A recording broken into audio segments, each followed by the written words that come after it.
Alright, here we go. It's time to get in the ring again. And now I gotta train Apollo's son. And it's gonna be a great film.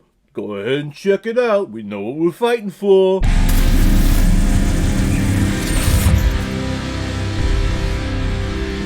Creed! Released in 2015. No idea what that was.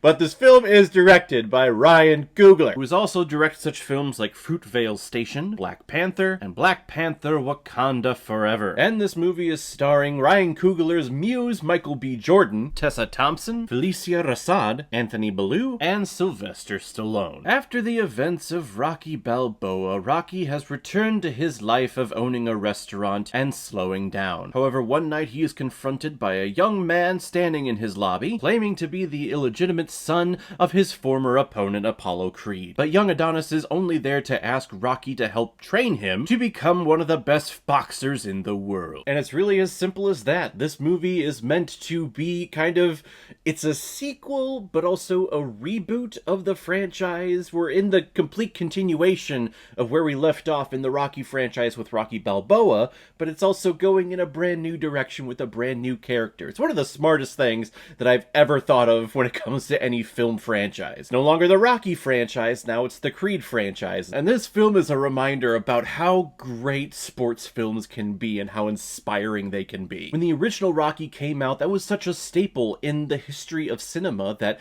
everyone references it. Whether it's another film referencing it, or whether you're practicing for a sports team that you're on. Everyone references Rocky once it gets to that final boxing fight. And as the franchise goes on, people just adore it even more. So for them to be so smart and continue this franchise, of course you can't do it with Sylvester Stallone and that character of Rocky because he's already been through everything. He's already come back. We've already gotten the comeback from him. We can't do that again, so to continue it with the son of Apollo Creed, who was awesome in the first two movies as well. It's so freaking smart, and when I heard the news that they were doing this film, I got excited because it's just like the best decision you can make with this franchise. And then you give someone like Michael B. Jordan to play Adonis Creed, and that's just perfect.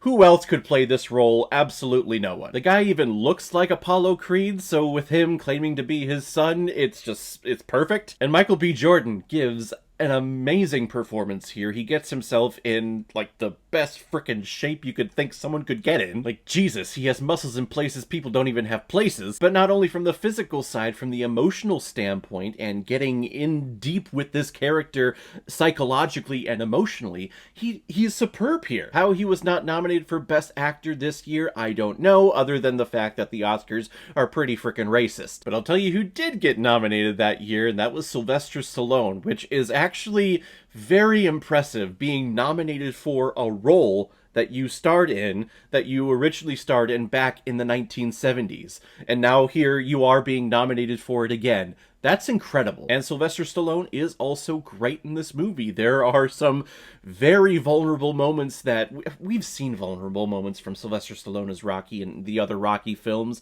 But here, it feels real. It feels like this is actually happening. And I'm not going to spoil it for those of you that haven't seen it, but for those of you who have seen this film, you know the scene I'm talking about at the hospital, and his reasoning for his decision of what he does. Try not to spoil it, but that scene, that raw emotion, I have seen those emotions before. I have been in that situation before, so to see it here again, it's just perfect. Sylvester Stallone is magnificent in here, and both of them playing off of each other, Michael B. Jordan and Sylvester Stallone, it's a perfect pairing, and it's a beautiful passing of the reins and passing of the torch for this franchise for the new generation.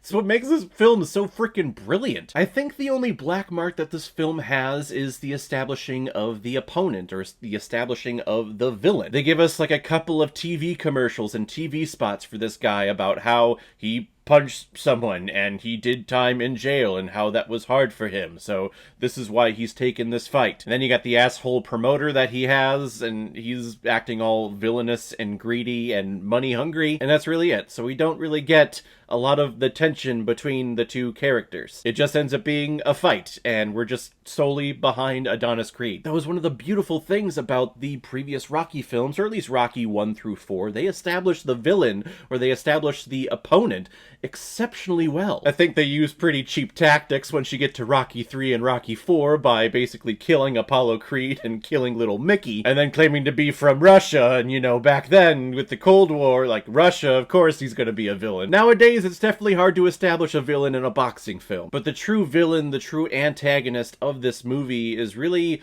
it's really Adonis. He's our protagonist, but he's also his own antagonist. He's constantly fighting against himself and fighting against this reputation that he has, fighting against this name that he has. He keeps calling himself Johnson because that was his adopted mother's name, and he wanted to build up his reputation on his own, and he didn't want to use the Creed name until someone figured it out, and they were like, no, no, you gotta use the Creed name because that's publicity, and publicity is money. So this movie, for the majority of the time, is at a solid 4. Like, this is a solid 4 viewing experience for me, but then when we get to that climax, and we get to that final scene in the final fight, and he's talking about why he's doing this, and he gives that reason. I'm not going to spoil it here, but once he says that, everything just drops out, and this movie is automatically escalated to an exceptional score. And it's in the last minute, so it's like better late than never. Creed is one of those tentpole films when we talk about the greatest like reboots and remakes of a franchise.